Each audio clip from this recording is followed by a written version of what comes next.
ببین چه خوشگله لباسه. عیدیمو که دادن میخوام برم بخرمش. راستی عیدی داداشم اینا هم پرداخت شد. عیدی همه رو پرداخت کردیم. چه بوی عیدی هم میاد.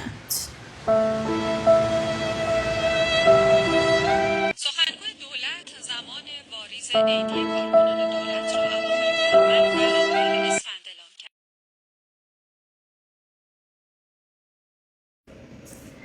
ببین چه خوشگله لباسه. عیدیمو که دادن میخوام برم بخرمش. راستی عیدی داداشم اینا هم پرداخت شد. عیدی همه رو پرداخت کردیم.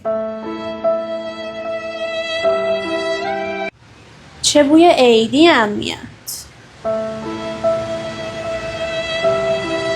سخنگوی دولت زمان واریز عیدی کارکنان دولت